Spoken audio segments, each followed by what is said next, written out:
and online. This is Radio Agri 90.1 FM Filmec. Owned and operated by the Department of Agriculture, Philippine Center for Post-Harvest Development and Mechanization. Radio Agri 90.1 FM Filmec. Sharing knowledge, news, and information. Empowering. Radio Agri 90.1 FM Filmec. A food-secured nation for everyone. Bringing you the latest in post-harvest and mechanization. Communicating technologies that matter to the farmers and fishermen. This is Techno Beach on Air, making waves for Filmic Technologies. Broadcasting live from DZDJ Radio Agri 90.1 FM, kasaganaan para sa bayan. Alright, good morning to all our listeners and viewers online and on air. Yes, welcome to the pilot episode of the Techno Beach on Air, making waves for Filmec Technologies. Only here on Radio Agri 90.1 FM, kasaganaan para sa bayan. And we are your program host. I'm Jet Subaba. And I am Jonna Paulo. We are bringing you the latest in post-harvest and mechanization. And we communicate technologies that matter to the farmers and fishermen. Yes, again, you are tuning in to Techno Beach on Air, making waves for Filmec Technologies. Siyempre gusto natin mag-hello sa ating mga listeners and viewers. And siguro may mga nakinig na kanina. We just had some technical difficulties. Yes. Pero yeah, we're back on air and online. So we hope na yung mga nag-aabang na agad. No? Oo, meron na. Mga nag-aabang sa atin dyan. We're on air. So, kapit lang. Yes.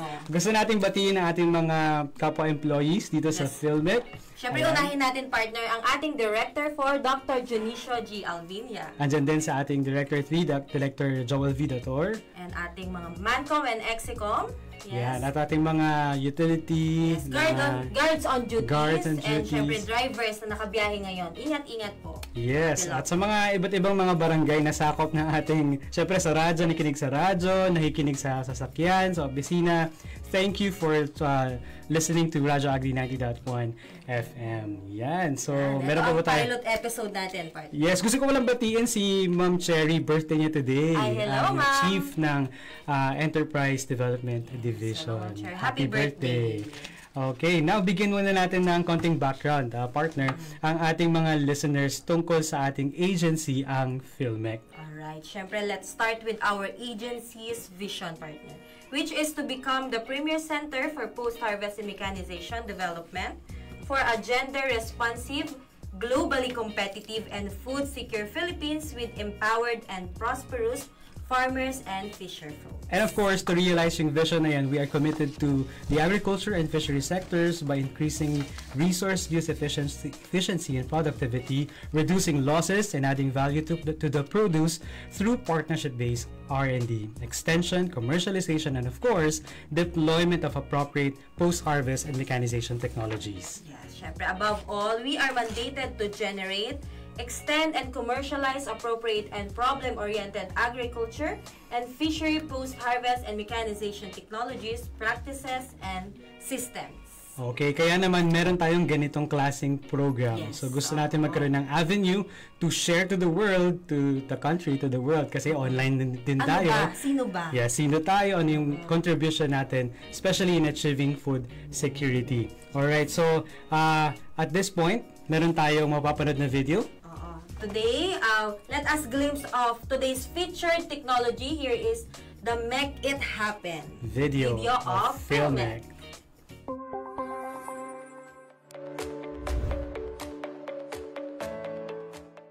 Agricultural hand truck soil digger.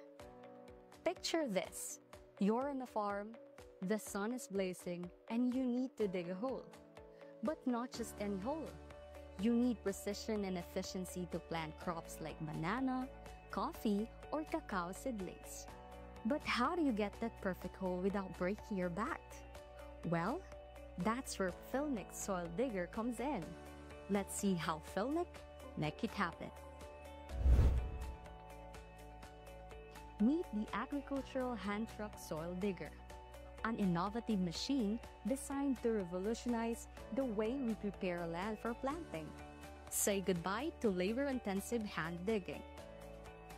With replaceable auger bits that range from 150mm to 300mm in diameter and the ability to dig holes up to 300mm deep, and it's fast.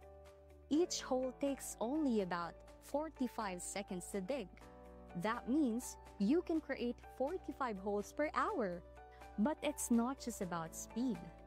This machine works in all soil types, providing stability and safety during operation. And here's something that really sets it apart. This digger can displace stones and rocks up to 3 inches in size without breaking a sweat. Let's take a quick look at the specs. It's powered by a 5-horsepower, 4-stroke gasoline engine. It features a 20-to-1 speed reducer gearbox for efficient operation. Weight? At 75 kilograms, it's heavy enough to provide stability but still maneuverable for the operator. And with an impressive boring efficiency of 88.31%, this tool gets the job done without wasting time. Now, let's talk about the benefits. This soil digger makes land preparation faster and easier. Whether you're digging for seedlings or construction projects, it gets the job done quickly with minimal effort. It's perfect for farmers, landscapers, or anyone who needs to plant, build, or prepare land.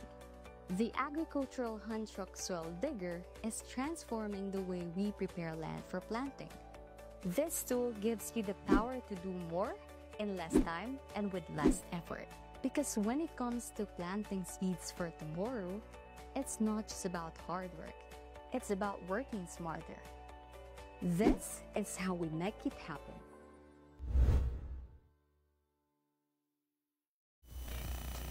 So that was our Make It Happen video on soil digger. Yan ang ating pag-uusapan ngayong umagang ito. So time check, it's 31 minutes past the hour of 11 o'clock in the morning. So we will be introducing our guest sa inyo ngayong umagang ito. Ms. Jonah, kindly introduce our speaker. Excited na siya, partner. Yes. Na i-share ang technology for the day. Our guest is a mechanical engineer. He graduated in Mapua Institute of Technology in 2017. Wow. He entered Filmec in the same year and was promoted as SRA in 2024. He specializes in 3D simulation, finite element analysis, SolidWorks modeling, and design and development of agricultural machines. Wow, that is Eto very impressive. Mga Karadyo Agri, let us welcome Engineer Hervin David Gadia of the Agricultural Mechanization Division. Tada! Yay! Good morning po. Ayan, pwede bang bumati ka muna sa mga listeners natin? Baka may gusto ka rin batiin. Wala naman ako masyadong mabati, pero salamat sa mga nanonood po ngayon. Thank you for having me here, sir, ma'am. Yes. And yun lang po. Okay. Masyadong mabati. Ayan. Okay. Medyo kinakabahan pa ang ating guest ngayon. Oo, sige. Grabe, graduate ka ng Mapua. Amazing. Mga talagang magagaling mga engineers ang galing dyan. Yes. Okay, so pag-usapan na natin direkta dun sa ating topic for this morning. Can you tell us, we have seen the video kanina and mukhang meron na tayong glimpse of kung ano talaga itong technology na ito. But can you tell us more about this technology na si engineer mismo ang nag-develop? Okay. Napanood nyo po kanina is yung agricultural hand truck soil digger, which is Filmec mechanical design mechanical hole digger. And dinesign ito kasi marami na po tayong technology na more on sa land preparation, more on sa mga rice, sa mga onions, sa mga ano. Hindi po tayo masyadong nagpo-focus sa mga land preparation sa mga seedlings or orchard. So, ito po ay pangtulong po sa mga ating mga farmers na para yung mga hinuhukay po nating mga soil para sa mga itatanim po nating mga seedling or orchard na kumbaga precision and hindi lessen yung drudgery po yung paghuhukay ng ating mga farmers. So, yun po yung focus po ng kung paano po nakakatulong po itong technology po natin. Okay. To lessen the drudgery. Yes. Okay. So, yun ang paano ito ginawa? Parang nasagot na partner, no? Oo. Ayan. Pero bakit to kasi ano ba yung case natin ngayon sa field? Bakit to naisip na gawin na engineer ng Filmec? Kasi dito sa Pilipinas, at tayo ay tropical rainforest na place. So, kumbaga maraming pwedeng itanim dito sa lugar natin.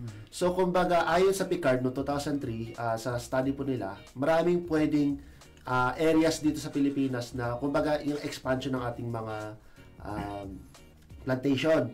So, kumbaga, kaso, medyo naiiwan po tayo, lalo na pag yung capabilities natin na makapag-expand ng mga plantation natin. At yung sa process po nagpa-planting natin, from preparation ng seedling, hanggang sa pagtatanim, ang pinaka mahirap na process dito ay yung paghuhukay. Kasi lalo na pag hindi natin napipili yung mga yung mga lupa na hinuhukay. So kasi yung mga halaman natin or yung mga seedling natin or orchard, mas gusto nila yung kumbaga kung saan sila tinanim, mas malambot yung yung pwede nilang pagtubuan. So yung pag kinumpara natin yung sa mga manual digging natin, sa mga farmers natin nagma-manual digging, di natin nakikita dito yung precision or kumbaga yung hindi pantay-pantay yung mga pagtatanim nila. So, syempre, kung sa isang hektarya, sabihin na natin 100 square meters, sabihin na natin 20 holes yung bubutasin nila. Hindi mo masasabi na lahat yun ay pantay. Syempre, human capabilities din natin, napapagod din po tayo. Limitation. So, kumbaga, karamihan din naman sa mga farmers natin na kapag huli ng mga binubutas nila, baka nga sinisipa na lang nila para lang magkaroon ng butas. Pero dito kasi maapektuhan kasi yung growth nung seedling natin. So, ayun, yun nga, nabanggit ko po kanina yung sa Pilipinas, pwede tayong magtanim ng kahit from cacao, coffee, banana, tapos sa Mindanao naman, pwedeng durian, mga iba't iba pa. So, lalo na sa Mindanao, daming doon, prutas doon, lalo na pag August, September. Pero pwede pa po natin itong may capability pa po tayo makapag-expand dahil nga, yun nga, ma-areas po natin dito ay napaka gustong-gusto ng mga seedling at natin, at mga orchard, mga fruits lalo na. Okay. So, yung binabanggit ni engineer kanina na pantay is yung lalim. Lalim at yung bilog. Yung bilog. Kasi nga habang tumatagal, maaring mapagod na yung farmer o kung sino man na farm workers, maaring pababaw ng pababaw. So, with this, mahalaga daw siya kasi nga, ba't siya ginawa? Kasi nga ay para to maintain yung efficiency ng pagtatanim. Tama po ba? At nakaka-apekto sa growth. Actually kasi, may experience naman ako dati kasi meron kami manggahan. Hindi lahat ng mangga namin tumubo. Okay. Kasi yun nga, yung ibang hukay kasi ay medyo mababaw, lalo na Hindi kasi hindi consistent. Lalo na kapag mababaw yung pagkakatanim ng seedling, pag tumubo ito, pag bumagyo, mababaw yung pagkakatanim niya, madali siyang mabuhay. Ma-uproot agad siya. Oo, ma-uproot agad siya. Actually, sa manggahan namin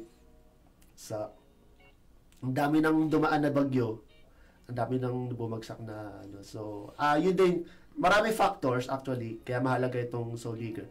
Akala ng iba na simple lang itong technology dahil naghuhukay o hindi.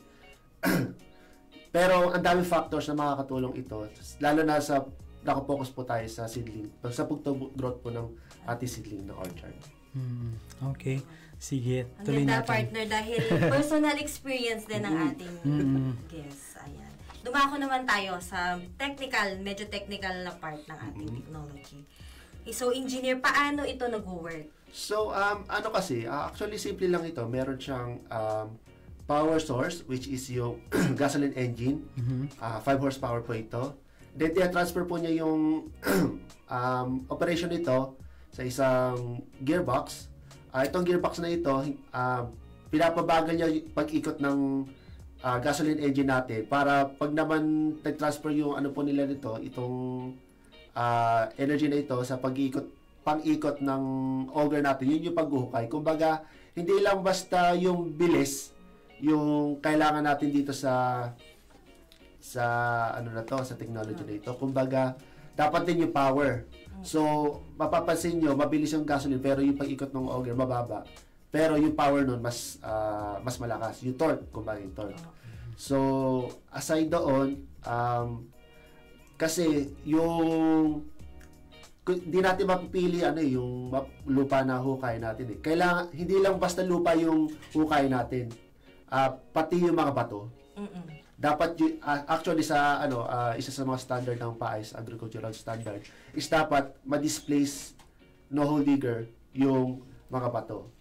Actually at sa technology na ito ay mga 2 inches na bato kaya nang i-displace ito, matatanggal niya ito. So aside doon, yun yung pinaka-mechanism ng pag-hole digger.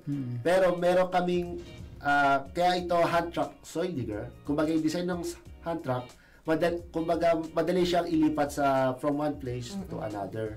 So aside dito ay may kabigatan siya kasi ito yung kumbaga magiging stability niya sa paghukay, lalo na pag nagkaroon ng bato. Kumbaga actually itong technology na ito kinumpara namin sa mga existing na mga hole digger dati. Ngayon na available sa market, I think aware naman ng mga karamihan sa mga handheld hole digger. So may mga videos kami na kapag tumama siya sa bato, pati yung munti ka na yung operator. Stable Oo, pati siya napapaikot. Yes. Okay. So ayun, yun yung mga disadvantage sa mga handheld na hole digger. Then yun yung isa sa mga kinonsider namin sa design po ng hand truck soil digger. Kumbaga yung stability niya habang naghuhukay. So yun yung pinaka-purpose no, pinaka-body niya, yung nakita niyo yung picture, yung video kanina, yung pinaka-frame nung hand truck soil digger. Then ayun. Yung in terms of mobility, yung travel from one place to another, so mabigat siya, no? Pero ano yung, meron ba siyang gulong, ganyan? Nakita nyo kasi sa video, meron siyang gulong, dalawang pneumatic. So may gulong siya. May gulong siya. So kumbaga, ang design ng hand truck is para siyang trolley type siya. So madali siyang ilipat talaga. Okay, so ganun pala siya. Nagwo-work. Oo, ganun siya nagwo-work. Nakikita na natin unti-unti, partner, yung essence ng pagbuo ng ganitong klaseng technology. Pero on your point of view, engineer, ano yung nakikita mo na parang impact nito sa ating sector? Although kanina may nabanggit ka a few, how do you expound this? Nakikita mo na impact nito sa ating agriculture sector, especially sa ating mga farmers. Yung impact na ito ay syempre kapag nag-expand tayo ng mga plantation natin is mas marami yung mapoproduce natin na mga commodities, lalo na yung mga fruits dito sa Luzon.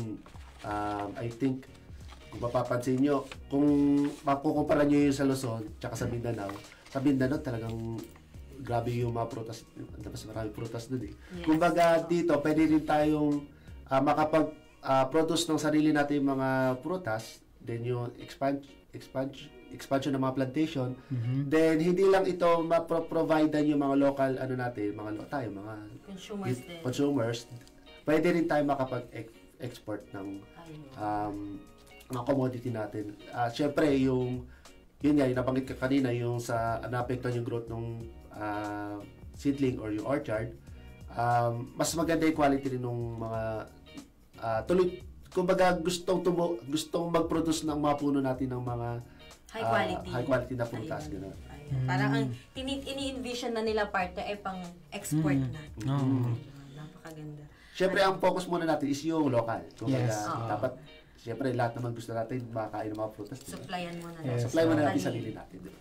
Ayan. Available na ba ito, engineer? At kailan magiging available sa market? Actually, ang project na ito ay nasa field testing phase pa lang. So, Okay. kumbaga, kung nakita nyo kanina, marami siyang pwede pa pong i-improve. So, kung pagbabasehan natin ng timeline ng mga phase ng ating mga project, dadaan pa ito sa pilot testing bago pa ito pwede maging commercially available. So, kung sabihin na natin, siguro pinakamatagal ay 3 years. 3 years kasi sinisigurado natin na yung mga technology na Filmic ay talagang quality and hindi basta nasisira, then lalo na syempre nagagamit ng ating mga farmers.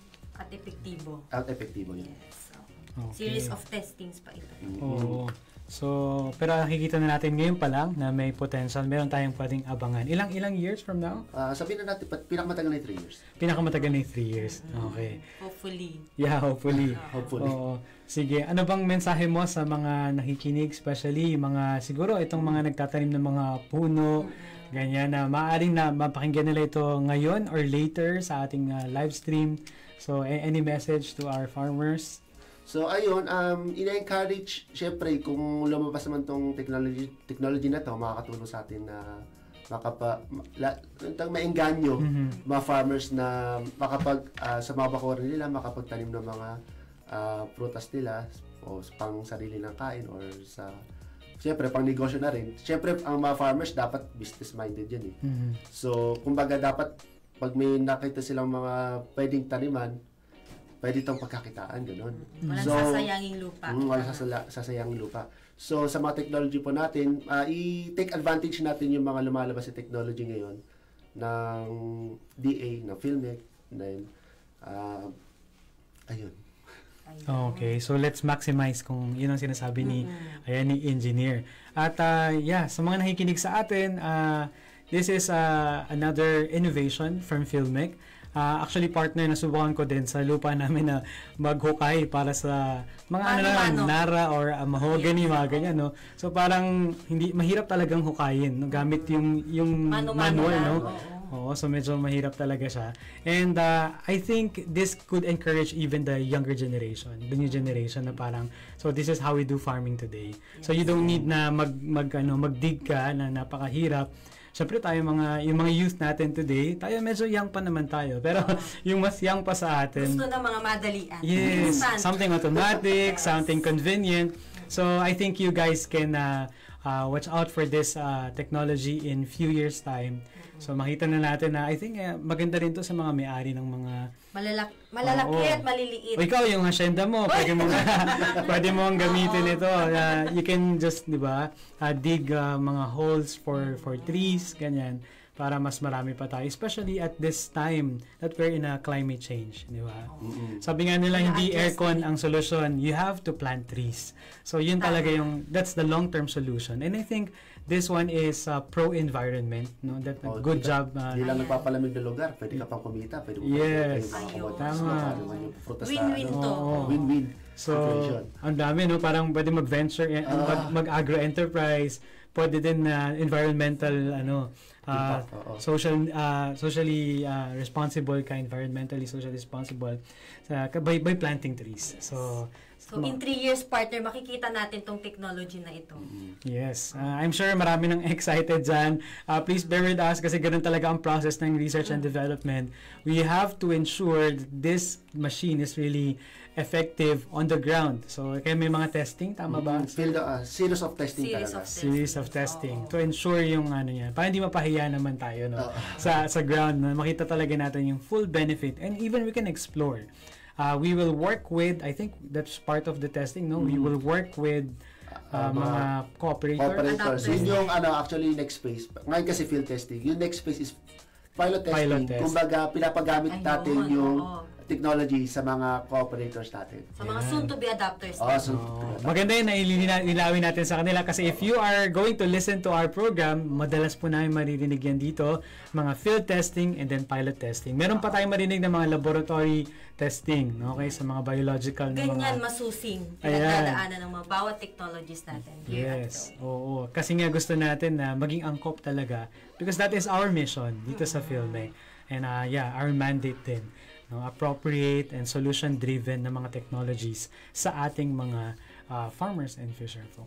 So yeah, I think that's how we synthesize yung ating napag-usapan Una ngayon. pa lang to, partner. Oo, I'm excited for more. Yes. At kung mapapansin nyo, bata rin yung ating so na talagang next generation na. Yan ang mga bagong mukha ng agrikultura. Oo. So we are very excited. Very, very thankful, Sir Hervin, Engineer Hervin. Thank you for having me here. Yes. So, baka may gusto kang batiin, pasalamatan, mga office mates mo, friends. Pamilya mo, go. Hindi, okay.